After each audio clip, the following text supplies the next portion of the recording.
Okey, Assalamualaikum. Salam sejahtera.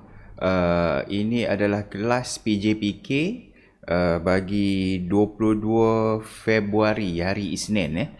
Okey, seperti yang kamu sedia maklum, untuk kelas hari ini saya tak boleh nak buat Google Meet. Jadi saya buat satu video YouTube untuk kamu lihat, kamu tonton dan ada arahan dan penerangan saya lah. Ada perkara yang tak dapat saya elakkan yang kita tak boleh nak Google Meet pada kelas kita hari ini. Okey, baiklah. Sebelum kita bermula, okey, saya nak terangkan sedikit berkenaan dengan perubahan jadual waktu seperti yang kamu sedia maklum. Okey, jadual waktu kita dah berubah kepada jadual yang baru bermula hari ini. Saya kongsikan paparan sebentar. Okey, kalau kamu perhatikan jadual PDPR untuk tingkatan 3, jadual yang baru, saya rasa kamu dah ada jadual ini. Okey, saya tunjukkan di sini, ini jadual kamu yang baru. Okey, untuk PJPK, perubahannya adalah uh, kelas kita adalah pada setiap hari Isnin dan juga hari Jumaat. Dua kali seminggu. Kalau sebelum ni sekali, kali ni dua kali seminggu. Jam 7.30 hingga 8.30 pagi. Okey. Baiklah, perjalanan kelas kita sama sahaja seperti sebelum ini. Okey, kita akan ada Google Meet pada setiap hari Isnin dan juga hari Jumaat 7.30 hingga 8.30 pagi. Saya akan berikan tugasan dan pautannya semua macam biasa di dalam grup kamu. Kelas kita tetap akan ada setiap minggu, dua kali seminggu, kecuali saya maklumkan macam hari ni lah. Kalau tak ada Google Meet, saya akan maklumkan tak ada Google Meet dan saya bagi alternatif seperti hari ini kita kena tonton video inilah ya untuk kamu buatkan tugasan. Tugasan bermaksud kelas tu tetap ada. Cuma sesi Google Meet tu kalau saya cancel, saya akan maklumkan macam hari ni lah. Okey, saya harap itu jelas. Kelas kamu, kelas PJPK kita 3B, 304 dan 306 seminggu dua kali setiap hari Isnin dan Jumaat 7.30 hingga 8.30 pagi. Okey, jadi saya harap itu jelaslah ya. Baik, seterusnya kita lihat sedikit. Kita nak lihat tugasan minggu lalu. Ada beberapa orang rakan kita dah selesai tugasan, dah hantar pun. Alhamdulillah, tahniah saya ucapkan. Ramai juga yang hantar. Jadi yang belum hantar itu kena hantar segeralah ya. Jadi kalau kamu hantar, saya boleh buat saya makan. Okey, saya kongsikan sekarang ini. Okey, kita lihat ini adalah beberapa rakan kita yang dah hantar tugasan ya. Yang pertama adalah Nur Habibah. Nur Habibah punya tugasan, okey. Dia hantar saya 5 helai, okey. Okey, Cun cantik Nur Habibah. Yang kedua Muhammad Mikael juga daripada 3B Muhammad Mikael, tapi saya rasa Muhammad Mikael tertinggal dua soalan, soalan 4 dengan soalan 5. Saya rasa dia dah buat ni, cuma dia salah ambil gambar dan send Mikael. Okey. Kalau boleh tunjukkan semula pada saya ataupun send balik dekat dalam kita punya tugasan mingguan tu, post saya yang mingguan tu, kalau kamu boleh send semula di situ lebih baik ya. Okey, seterusnya Nur Nisa Carmila. Nur Nisa Carmila. Okey, saya dah buat saya makan. Cantik tulisan Nur Nisa. Okey, baik. Seterusnya lagi Alia Shakira. Alia Shakira juga baik. Tugasan dia cantik, kemas tulisan Alia. Okey. Okey, terima kasih dah hantar. Seterusnya Putri Amira Najwa 306. Putri Amira Najwa 306. Cantik, tulisan cantik, cuma dia confuse sikit dekat soalan nombor 3. Kamu confuse sikit kat soalan nombor 3. Saya minta ni langkah-langkah asas tarian zapin. Dia ada beberapa langkah. Kalau kamu tengok ni macam ni lah, tapi ni untuk tarian uh, ngajat kan. Tapi yang ini langkah dia, kamu tengok ni, di sini saya kongsikan ni, kawan kamu buat ni, dia ada 6 langkah. Ini jawapan dia. Okey, langkah asas tarian Zapin Johor, asas Zapin Pekajang, asas Zapin Kores, asas Zapin Tenglu Kreasi, asas Zapin Tanjung Labuh, dan akhir sekali Kopak. Itu 6 langkah dia. Saya harap Puteri Amira boleh betulkan. Okey, seterusnya Syazwina. Okey, saya juga dah terima tugasan Syazwina. Okey, baik, lengkap. Seterusnya Akilah daripada 3B. Cantik tulisan Akilah. Cuba kau tengok ni. Tu dia. Cantik tulisan dia. Macam menaip dah tu. Hebat ya. Bagus. Akilah 3B. Seterusnya Nur Fatin. Nur Fatin juga kesalahan yang sama juga macam Puteri tu. Soalan nombor 3 tu ya. Soalan nombor 3 tu saya kata 6 langkah. 6 langkah. Okey. Sama macam tadi Puteri. Betul kan? Seterusnya Nur Umairah 3B juga sama juga pada soalan nombor 3. Mungkin ada berlaku kekeliruan sikit di sini. Tak mengapa, kamu boleh betulkan. Soalan nombor 3 saya tunjukkan semula, saya share semula. Yang betul adalah ini 6 langkah itu, ni dia. Okey, ini dia 6 langkah itu. Baik, itu saja kawan-kawan kita yang dah hantar tugasan kepada saya. Bagi kawan-kawan yang belum hantar, kamu boleh berbuat demikian, hantar pada pautan yang dah diberikan tu ataupun pada post pada minggu inilah 17 Februari punya tugasan. Okey, jadi itu sedikit berkenaan dengan tugasan. Baik, seterusnya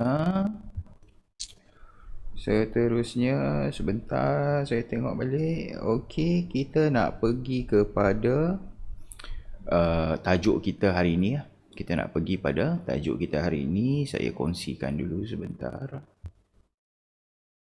Okey, tajuk kita hari ini. Jadi kalau kamu dah bersedia dengan buku tulis, kamu boleh masukkan di bahagian indeks buku tulis kamu. Kelas kita adalah kelas keempat. Kelas keempat minggu ini, minggu 6, tarikh 22 Februari iaitu Isnin. Tajuk kita adalah bola keranjang. Bola keranjang dalam bahasa Inggeris basketball. Okey.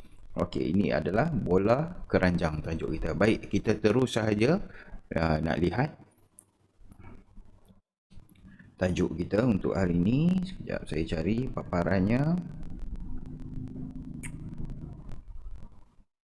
Okey, ini dia. Okey, baiklah, kita terus sahajalah ya. Kita bermula. Okey, kamu boleh merujuk muka surat 25 ya. Yang ada buku teks boleh merujuk muka surat 25. Okey, tajuk kita hari ini adalah di bawah unit 3 ya. Unit 3. Tajuk besar dia permainan kategori serangan. Okey, di dalam unit 3 ini, okey, kita lihat ada 2 kategori permainan yang kita harus ketahui untuk tingkatan 3 ni. Di dalam kategori serangan ni, permainan serangan ni, yang pertama adalah bola keranjang, yang kedua adalah hoki. Jadi minggu ini kelas kita nak lihat berkenaan dengan permainan serangan bola keranjang. Baik, kita teruskan. Okey, sebelum kita pergi lebih lanjut, saya tunjuk dulu overview apa yang kamu nak kena buat pada hari ini. Seperti biasa, kita ada tugasan. Tugasan kita juga 2 in 1, itulah latihan, itulah juga nota kita. Jadi kamu jawab soalan saya, automatik kamu dah dapat 1 note. Okey, jadi hari ini kita ada 10 soalan. Standard lah, tak banyak standard. Okey, kita ada 10 soalan. Okey, kamu boleh mula dengan tajuk, tarikh, hari, seperti yang saya buat di paparan sebelah ni. Okey, kemudian saya ada 10 soalan. Saya tunjuk sepintas lalu ke 10 soalan saya. Okey, soalan 1, soalan 2, soalan 3. Seperti biasa, dia punya jawapan di sebelah ini mengikut kod warna ya. Seperti biasa kita dah banyak kali buat. Okey, kemudian seterusnya soalan 4, soalan 5, soalan 6. Okey, Teruskan lagi. Soalan 7, soalan 8, soalan 9, soalan 9. Okey. Akhir sekali soalan 10.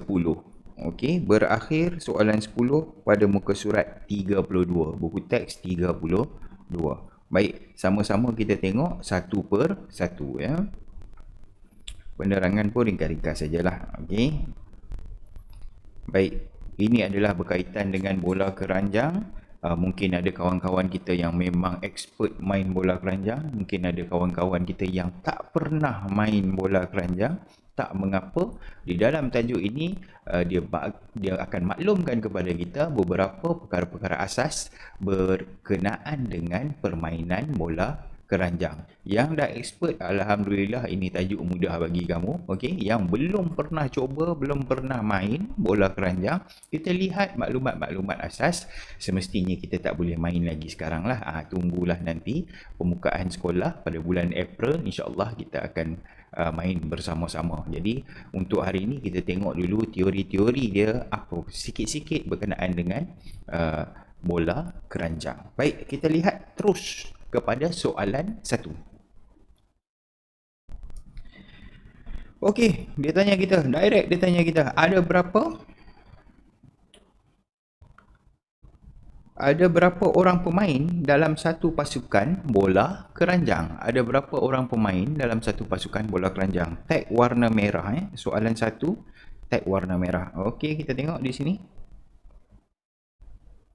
Okey, bola keranjang ialah permainan kategori serangan. Okey, dia kata permainan ini dimainkan oleh dua pasukan. Ya, biasalah dua pasukan nak lawan. Okey, yang mengandungi 5 orang pemain dalam setiap pasukan. Okey, 5 orang pemain dalam setiap pasukan. Jadi itulah kita punya jawapan. Setiap pasukan itu dia dimainkan seramai 5 orang pemain. Okey, tak masuk simpanan itu yang dalam gelanggang. Okey, keseluruhan pasukan dia boleh jadi sehingga 15 orang, tetapi setiap kali bermain di dalam gelanggang, setiap pasukan ada 5 orang, 5 orang. So pasukan A 5 orang, lawan pasukan B 5 orang. So 10 orang lah dalam gelanggang tu Tapi untuk jawapan kita, dia tanya ada berapa orang pemain dalam satu pasukan bola keranjang? Jawapan kita adalah 5 orang pemain dalam setiap pasukan. Okey, itu nombor 1. Kita teruskan soalan nombor 2. Tag warna hijau. Permainan bola keranjang diperkenalkan oleh siapa yang memperkenalkan permainan bola keranjang ni? Mesti ada pencipta dia kan. Okey, kita lihat tag warna hijau. Buku teks muka surat 26 Okey. Permainan ini diperkenalkan oleh Dr. James Naismith. Kalau mungkin saya sebut betul ke, James Naismith nama dia. Okey, itulah jawapan kita untuk soalan nombor 2. Simple sahaja. Okey, kita terus soalan nombor 3. 5 kemahiran yang terlibat dalam permainan bola keranjang. Okey, ni 5 kemahiran. Sewaktu main tu dia ada kemahiran-kemahiran dia. Apakah 5 kemahiran ini? Kita lihat tag warna pink di sebelah sini. Saya garis saja, saya tak highlight sebab dia punya background dia warna kuning. Highlight pun dia tak nampak. Okey, kita tengok 5 kemahiran. Yang pertama, menghantar. Yang kedua, menerima. Yang ketiga, menggelecek. Macam bola sepak juga ada menggelecek. Yang keempat, menghadang. Yang terakhir, menjaring. So itulah 5 kemahiran yang perlu ada, yang terlibat di dalam permainan bola keranjang. Simple answer. Okey, 1, 2, 3, 4, 5. Baik, kita teruskan. Laju-laju saja. Soalan nombor 4. Okey, ini kebanyakan soalan-soalan ni soalan-soalan asas yang saya keluarkan daripada dalam buku teks yang sering kali ditanya juga di dalam ujian dan peperiksaan. Jadi sambil-sambil kita buat note dulu, kita ingat sikitlah maklumat-maklumat asas ni. Tak pandai main lagi tak mengapa, tapi kita tahu bahagian teori ni. Nanti dah buka sekolah, insya-Allah kita boleh cuba untuk main bersama-sama. Okey, soalan nombor 4. Berapakah ukuran gelanggang bola keranjang? Dia tanya berapa ukuran dia, saiz dia. Okey, dia minta sini panjang gelanggang berapa, lebar gelanggang tu berapa. Okey, kita lihat. Jawapannya adalah pada muka surat 27 ada gambar gelanggang ni. Okey. Saya dah tanda ikut kod warna. Kalau kamu lihat panjang dia yang warna merah. Okey, ni dia. Panjang ni adalah 28 meter. Ukurannya meter M tu meter.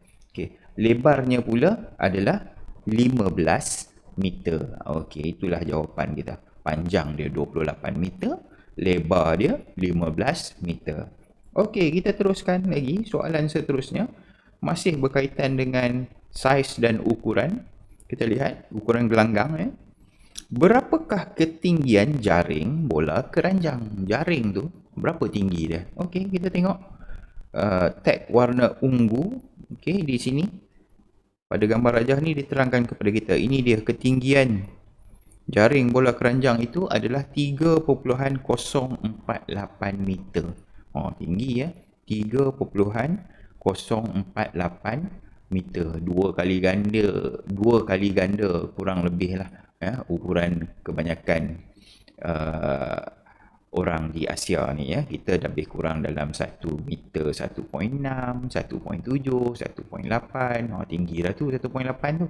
Okey. Jadi dia 3.048 meter. So memang perlu kekuatan lah nak lontarkan untuk menjaringkan bola tu. Okey.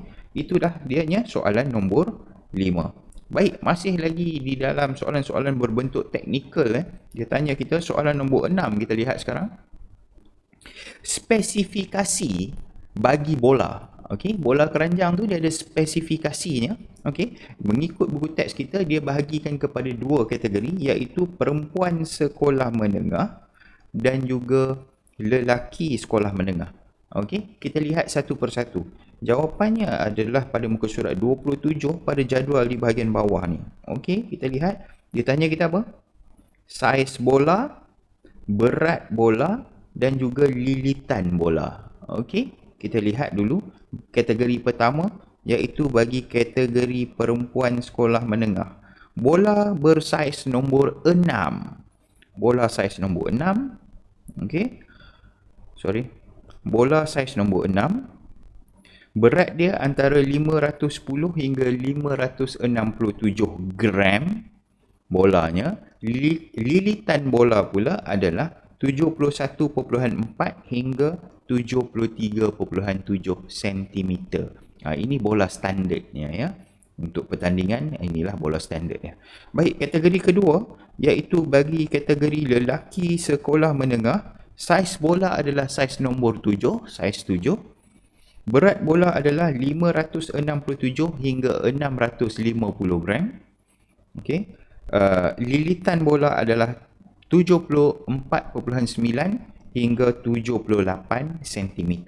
So, tolong lengkapkan untuk soalan nombor 6. Saya buat dia dalam bentuk jadual. Kamu lengkapkanlah di sini ya. Ni saiz nombor 6, ni saiz nombor 7. Okey, ni apa? Berat dia berapa?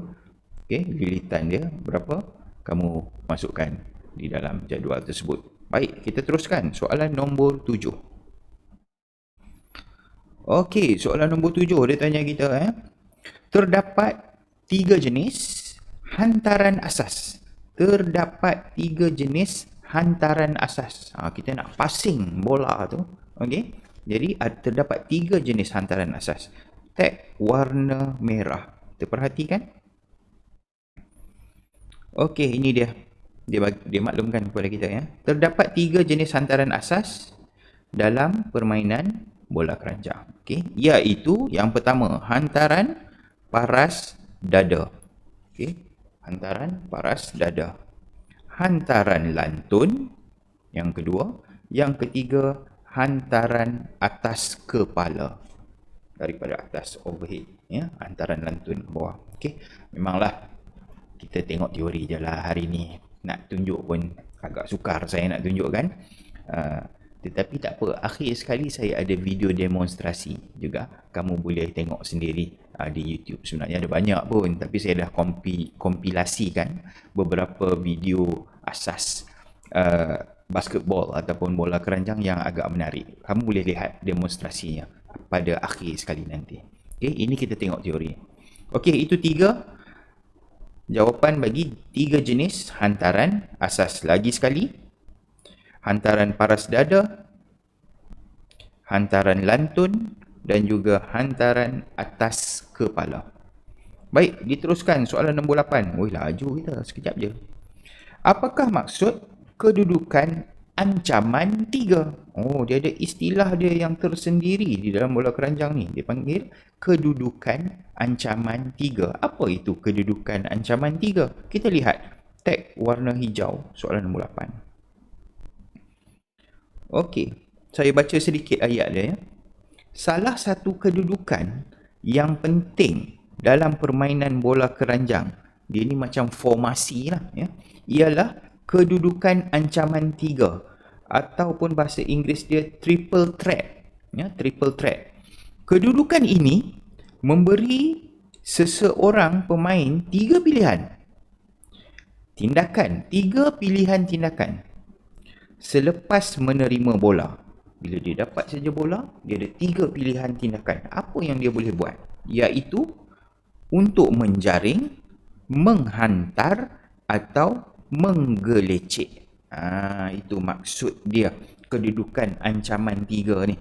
Bila kita terima bola, dia boleh buat pilihan sama ada dia nak terus menjaring ataupun dia nak menghantar pada rakan yang lain ataupun dia perlu menggelecek terlebih dahulu sebelum dia sambung kepada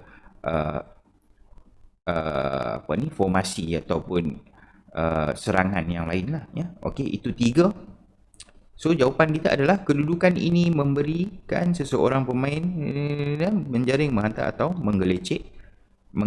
Itu soalan nombor 8. Okey. Baik, saya teruskan.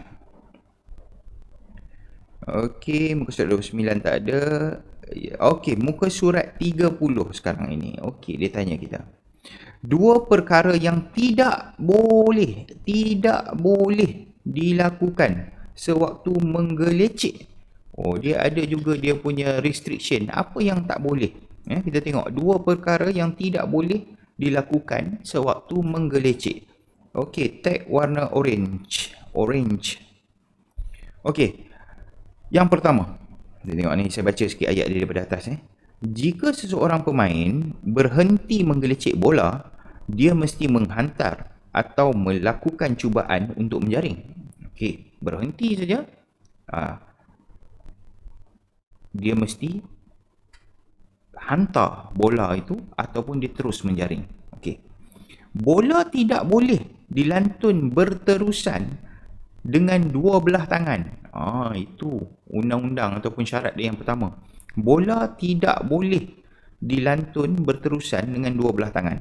Yang kedua pula, semasa menggelecek hanya jari sahaja digunakan, bola tidak kena pada tapak tangan. Sewaktu dia melantun bola tu pun, bola tak boleh kena pada tapak tangan. Itulah dia 2 perkara yang tidak boleh dilakukan sewaktu menggelecek. Okey. Yang pertama, tak boleh guna 2 tangan. Yang kedua, tak boleh guna tapak tangan. Okey. Itu sedikit untuk soalan nombor 9. Baik. Soalan terakhir kita tengok tag warna ungu di sini. Okey. Pemberian mata untuk jaringan. Macam manakah pengiraan markah untuk jaringan dia tu? Kita lihat sebab dia berbeza sikit. Dia ada 1 jaringan 1 markah, ada 2 markah, ada 3 markah. Kita lihat jawapannya pada muka surat 32 di bahagian bawah sini. Saya tandakan dengan tag berwarna ungu. Okey, kita tengok yang pertama, 1 markah, balingan percuma ataupun penalti. Okey, sekiranya dapat penalti ataupun balingan percuma, jaringan itu dapat 1 markah. Yang kedua, 2 markah ataupun 2 mata, jaringan dari dalam garisan 3 mata. Okey, jaringan dari dalam garisan 3 mata. Dia ada garisan-garisan dia tu. Okey. Nanti kita pergi ke padang, boleh saya tunjukkanlah yang mana satu garisan-garisan dia. Dia ada sedikit pembahagi ya. Yang ketiga, 3 markah ataupun 3 mata pula adalah jaringan dari luar garisan 3 mata. Okey, jaringan dari luar garisan 3 mata. Itu dapat 3 markah. Okey, dari dalam garisan 2 markah, dari luar garisan, okey, bermaksud dia dapat 3 markah. Itu soalan yang terakhir. Boleh kita tengok sekejap dia punya padang tadi, nampak tak? Okey, kita tengok di sini, dia bagi tahu kita ya.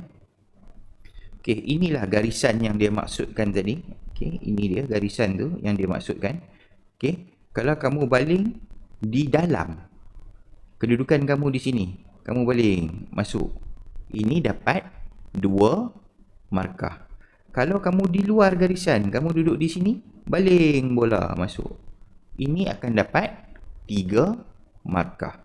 Okey, kalau penalti pula, penalti kedudukannya di sini, baling dan masuk, layak untuk dapat 1 markah. So itu dia maksud dia ya. Kalau penalti duduk di sini, 1 markah. Baling di dalam garisan 3 mata, duduk di sini, semana-mana saja di dalam garisan, akan dapat 2 mata. Baling di luar garisan, tak kisah di sini atau di sini atau di sini sekalipun, semuanya masih di luar garisan. Di luar garisan baling masuk, dapat 3 mata. So itulah untuk soalan nombor 10 tadi ya. Ditanya untuk soalan nombor 10 tadi, iaitu pemberian mata untuk jaringan. Okey, jadi itu dia soalan saya 1 hingga 10. Okey, saya harap kamu boleh selesaikan soalan ini di dalam buku tulis. Okey, kemudian hantarkan tugasan kamu pada pautan yang saya dah sertakan sekali. Okey, di sana. Okey, bila kamu hantar macam biasalah, saya akan buat semakan tugasan kamu. Kita akan berjumpa lagi pada hari Jumaat ini jam 7.30 hingga 8.30 pagi. Okey, saya rasa saya sampai di sini sahaja. Kamu boleh teruskan dengan tugasan kamu sehingga siap. Okey, kemudian hantar dan kita jumpa lagi pada hari Jumaat ini 7.30 8.30 pagi. Okey, bye bye. Assalamualaikum.